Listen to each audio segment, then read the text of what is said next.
त्या गावातीलच प्रल्हाद तातोबा मेटकरी या नावाचे एक काका आहेत.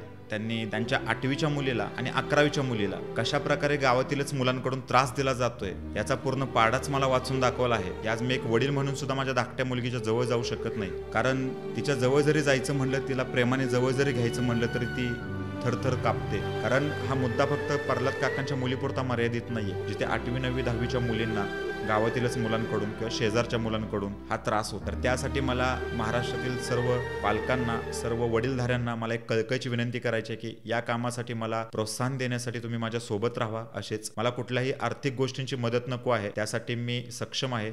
फक्त तुमचे आशीर्वाद माझ्यासोबत असेच राहू देत. नमस्कार, मी रोहित पाटील. आज एका अशा विषयावरती बोलतोय जो अतिशय ज्वलंत विषय आहे आणि ज्याकडे खरंच आपण सर्वांनीच गांभीर्याने पाहिलं पाहिजे. महाराष्ट्रातील सर्व खेड्यातील आणि सर्व शहरातील ज्या काही शाळा असतील, जे काही कॉलेजेस असतील, त्यांच्या गेटवरती खरंच पालकांनी थांबायला पाहिजे असं मला पर्सनली वाटतं. त्याचं कारणही तसंच आहे की ज्याप्रमाणे आपण म्हणतो की घरोघरी मातीच्या चुली, अगदी त्याचप्रमाणे खेड्यापाड्यातील आणि शहरातील 7वी 8वीच्या मुलांना गावातीलच काही मुलांकडून होणारा त्रास ही काही नवखी गोष्ट नाही आहे. आणि ही गोष्ट बऱ्याच जणांच्या बाबतीत घडते, परंतु कुठेतरी प्रतिष्ठेच्या नावाखाली किंवा भीतीपोटी किंवा मोठ्या लोकांच्या श्रीमंतीच्या दबावाखाली या गोष्टी आपण बाहेर येऊ देत नाही किंवा बाहेर सांगत नाही. पण आज खऱ्या अर्थानं त्या विषयावरती मला तुमच्यासोबत बोलावंसं वाटतं. या व्हिडिओमधून मी एक प्रकरण तुम्हाला सांगतोय, जे प्रकरण माझ्यापर्यंत पोहोचवलं आहे प्रल्हाद काका यांनी, आणि त्याचबरोबर पालकांनी अशा सिच्युएशनमध्ये काय करायला हवं हे सुद्धा मी तुम्हाला सांगतोय. त्यामुळे व्हिडिओ शेवटपर्यंत बघा. पश्चिम महाराष्ट्रातील एक सदन जिल्हा आहे आणि त्या सदन जिल्ह्यातील एक सदन गाव आहे. त्या गावातीलच प्रल्हाद तातोबा मेटकरी या नावाचे एक काका आहेत. त्यांनी 2 दिवसांपूर्वी मला व्हॉट्सअपला संपर्क केला होता आणि त्यांनी त्यांच्या 8वीच्या मुलीला आणि 11वीच्या मुलीला कशा प्रकारे गावातीलच मुलांकडून त्रास दिला जातोय, कशा प्रकारे त्यांचं मानसिक खच्चीकरण केलं जातंय याचा पूर्ण पाडाच मला वाचून दाखवला आहे. या प्रकरणावरती मी सविस्तर बोलतोय. तत्पूर्वी मी एक विनंती करतोय, ज्या पालकांची मुलं इंजिनिअरिंगच्या शेवटच्या वर्षाला आहेत किंवा ज्या पालकांच्या मुलांना इंजिनियर होऊन सुद्धा, डिग्री घेऊन सुद्धा त्यांना जॉब नाही आहे, अशा सर्वांसाठी एक सुवर्णसंधी आहे. पुण्यातील एक नामवंत क्लास आहे yes infotech, best training institute असं त्याला म्हटलं जातं.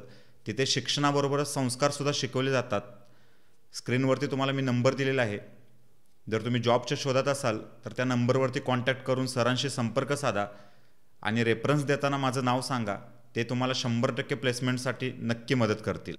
प्रल्हाद काका सांगतायत की रोहित, तसं पाहायला गेलं तर आम्ही मूळचे सोलापूरचे, पण काही वर्षांपूर्वी कामानिमित्त आम्ही XYZ या गावामध्ये येऊन राहिलो.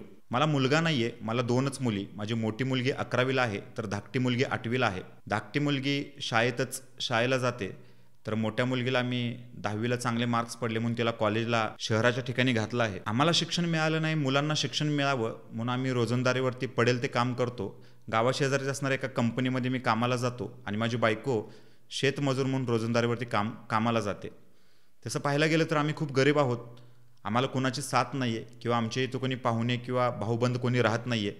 भाऊकी नावाचा तर विषयच येत नाही आहे. मोठी मुलगी जेव्हा माझी कॉलेजला जाण्यासाठी गावातील स्टँडवरती जाऊन उभं राहते, तेव्हा गावातीलच 4-5 मुलं बरोबर त्या टायमिंगमध्ये येऊन तिथे उभं राहतात आणि माझ्या मुलीला मानसिक त्रास देण्याचा प्रयत्न करतात. चला, मी एक वेळ समजून घेतो की ती आता मोठी झाली, तिला चांगलं काय वाईट काय समजतंय, त्यामुळे ती प्रत्येक गोष्ट मला येऊन सांगत असते. पण दुर्दैवाची गोष्ट अशी आहे की मला सांगायला सुद्धा लाज वाटते की आज मी एक वडील म्हणून सुद्धा माझ्या धाकट्या मुलगीच्या जवळ जाऊ शकत नाही. कारण तिच्या जवळ जरी जायचं म्हणलं, तिला प्रेमाने जवळ जरी घ्यायचं म्हणलं तरी ती थरथर कापते. इतकं तिने मनामध्ये भीती खाल्लेली आहे.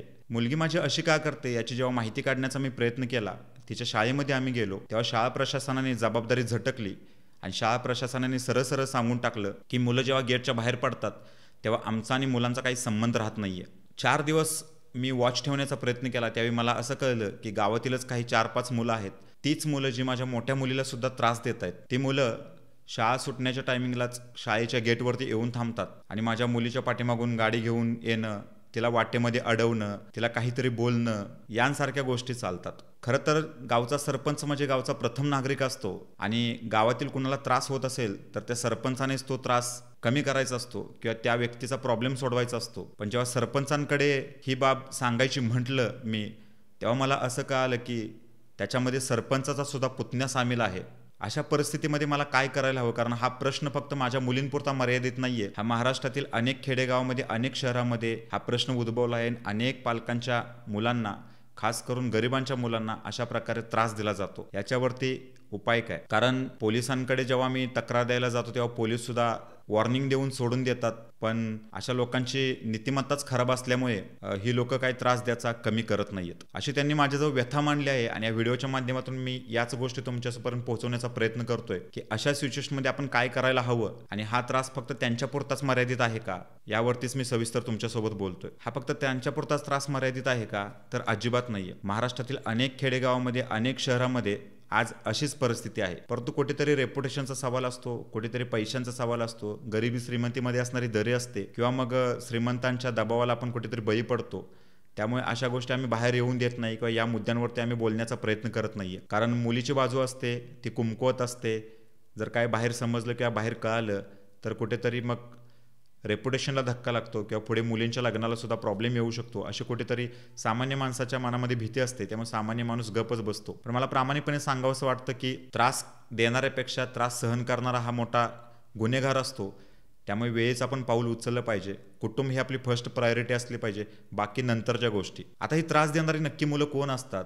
तर एक सर्वे असा सांगतोय की गावातील पदाधिकाऱ्यांची मुलं असतात. सरपंच असेल किंवा ग्रामपंचायत सदस्य असेल किंवा कोणी चेअरमन असेल किंवा कोणी संचालक असेल, अशा मोठ्या घरातली कोणतरी मुलं असतात किंवा उद्योगपती, बिझनेसमन, श्रीमंतांची मुलं असतात, ज्यांच्याकडे आई वडिलांनी फारसं लक्ष दिलेलं नसतं, त्यांच्यावरती चांगले संस्कार केलेले नसतात. नसेल तर गावगुंड असतात, झोपडपट्टीमध्ये राहणारे असतात, ज्यांच्या आगेपिचे कोणी नसतं, ज्यांना त्यांचं नाव खराब झालं त्याचं काही देणं घेणं नसतं. नाहीतर मग गुन्हेगार प्रवृत्तीची लोक असतात, ज्यांच्यावरती ऑलरेडीच खूप सारे गुन्हे असतात आणि अशा प्रकारचे हे लोक करत असतात. कारण चांगल्या संस्कारात लहानाची मोठं झालेली आणि चांगल्या घरातली मुलं असं करत असतील असं मला तरी पर्सनली वाटत नाही. आता या सगळ्यामध्ये होतं काय? हा व्हिडिओ बघणारे अनेक पालक हे ग्रामीण भागातील असतील, शहरी भागातील असतील. काही पालकांची मुले हे 8वी 9वी 10वीला असतील, काहींची मुलं मुली 11वी 12वीला असतील. त्या सर्वांनी मी ज्या गोष्टी सांगतोय त्या नीट आणि काळजीपूर्वक ऐका. हे वयच असं असतं ज्याला आपण 14 ते 19 वय म्हणतो. या वयामध्ये चांगलं आणि वाईट काही समजत नसतं. घरातून असणारं टेन्शन किंवा घरातल्या लोकांचं जे टेन्शन असतं त्याचा राग कुठेतरी आपण आपल्या मुलांवरती काढत असतो आणि त्याच्यामुळे मुलांना आपल्या घरामध्येच इनसिक्युरिटी व्हायला लागते. त्यांना असं वाटतं की आपले आईवडील आपले शत्रूच आहेत. मग अशा फेजमध्ये बाहेरील कुणीतरी व्यक्ती चॉकलेट देण्याचा प्रयत्न करते आणि मग ती व्यक्तीच आपल्याला हवीहवीशी वाटायला लागते, आपल्याला म्हणजे मुलांना, मुलींना. मग अशा सिच्युएशनमध्ये मी मागील 4-5 व्हिडिओमध्ये पण पालकांना सांगितलं होतं की होता होईल तेवढं पालकांनी आपल्या मुलांसोबत मैत्रीचे संबंध प्रस्थापित केले पाहिजेत. तुम्ही आई मुलगी, वडील मुलगी ही पूर्णपणे दरे आहे ना, ही पूर्णपणे नष्ट करून टाका आणि कुठेतरी मुलांचा मित्र होण्याचा प्रयत्न करा. त्याने काय होईल, मुलांच्या बाबतीत ज्या काही गोष्टी घडतील छोट्या मोठ्या बाहेर, त्या सर्व गोष्टी ते तुमच्यासोबत शेअर करतील, ते तुम्हाला येऊन सांगतील. त्याच्यामुळे तुम्हाला कळेल की ॲक्च्युली मुलांच्या आपल्या आयुष्यामध्ये किंवा मुलींच्या आयुष्यामध्ये काय चाललं आहे ते. त्याचं कारण काय माहिती आहे का? या वयामध्ये चांगलं काय वाईट काही समजत नाही. नुकतीच मुलं मुली वयात आलेली असतात. ॲपोजिट जेंडरबद्दल अट्रॅक्शन निर्माण झालेलं असतं. परिणामांची चिंता नसते की आपण काय करत असतो ते. मी अनेक व्हिडिओमधून सांगितलेलं आहे मुलींना की तुमचं शरीर म्हणजे तुमचा सगळ्यात मोठा दागिना आहे. तो या वयामध्ये तुम्ही जपला पाहिजे. हा तुम्ही मॅच्युअर होता, तुम्हाला चांगलं काय वाईट काय कळतं तेव्हा तुमचा पर्सनल डिसिजन असतो की तुम्ही काय करायचं ते. कारण त्यावेळी तुम्हाला समजत असतं की आपण काय करतोय ते. पण या वयामध्ये तितकीशी त्या गोष्टींची किंमत किंवा त्या गोष्टींची जाणीव नसते. त्यामुळे ह्या वयामध्ये पालकांनी खास करून मुलामुलींना जास्त जपलं पाहिजे. आणि मग कुठेतरी हे असे एक मी मराठीमध्ये खूप छान वर्ड्स आहे, मी छानच म्हणेन वर्ड्स त्याला, कारण अशा मुलांना गावाकडे म्हटलं जातं गावातून सोडलेली वळू. खरं तर हा प्लॅटफॉर्मवरती शब्द बोलण्यासारखा नाही आहे, परंतु ते त्याच वृत्तीचे असतात. जसं जंगलामध्ये एखादा वाघ एखाद्या हरणीच्या शिकार करण्याच्या नादातच असतो ना, तसं अगदी ह्या मुलांना आगेपिछे कोणी नसतं, काही कामधंदा नसतो, भविष्याचं टेन्शन नसतं, जबाबदारीची जाणीव नसते, फ्युचरचं काही देणं घेणं नसतं, कुटुंबाच्या स्वतःच्या रेप्युटेशनचं काही नसतं. फक्त कुठेतरी हे भक्ष्य मिळतंय का ते बघत असतात आणि याला कुठेतरी आपल्या सर्वसामान्य कुटुंबातील गोरगरिबांची मुली खास करून यांना बळी पडतात. कारण हा मुद्दा फक्त प्रल्हाद काकांच्या मुलीपुरता मर्यादित नाही आहे. मी तुम्हाला व्हॉट्सअपवरती दाखवू शकतो. मला असे हजारो मेसेज येऊन पडलेले आहेत जिथे 8वी 9वी 10वीच्या मुलींना गावातीलच मुलांकडून किंवा शेजारच्या मुलांकडून हा त्रास होतोय. म्हणूनच म्हटलं की मुलांच्या बाबतीत तुम्ही मैत्रीचे संबंध प्रस्थापित करा, जेणेकरून मुलं तुमची येऊन त्यांच्या आयुष्यात घडणाऱ्या सगळ्या गोष्टी तुम्हाला सांगतील, जेणेकरून तुम्हाला कळेल की मुलांच्या आयुष्यामध्ये काय चाललं आहे आणि तिथेच कुठेतरी आपल्या मुलांचं पुढे जाऊन होणारं नुकसान हे टळेल किंवा कमी होईल असं मला पर्सनली वाटतं. नेक्स्ट व्हिडिओमध्ये मी कॉलेजमध्ये होणाऱ्या रॅगिंगवरती बोलणार आहे आणि एक धक्कादायक प्रकरण मी तुम्हाला सांगणार आहे.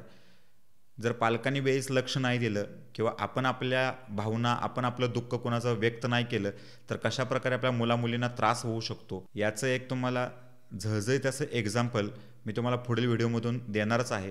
त्याचबरोबर मी एक अनाऊन्समेंट करतो. जुलै ऑगस्टनंतर मी महाराष्ट्र दौरा करणार आहे. त्या दौऱ्यामध्ये खास करून मी महाराष्ट्रातील प्रत्येक जिल्ह्याच्या SP-ना मी भेटणार आहे आणि मी एक लिगली निवेदन देणार आहे. त्या निवेदनमध्ये मुलींच्या सुरक्षेसाठी काही करता येतं का किंवा जिल्हा पातळीवरती एखादा असा अधिकारी नेमता येईल का जो 24 तास आपल्या मुलींच्या प्रोटेक्शनसाठी, मुलींच्या संरक्षणासाठी तिथे हजर राहील, जेणेकरून कुठल्याही मुलीला, कुठल्याही मुलाकडून त्रास होणार नाही आहे आणि कुठल्याही मुलीला जर एक त्रास होत असेल तर तिला वेळीच मदत मिळाली पाहिजे, हा याच्या पाठीमागचा उद्देश आहे.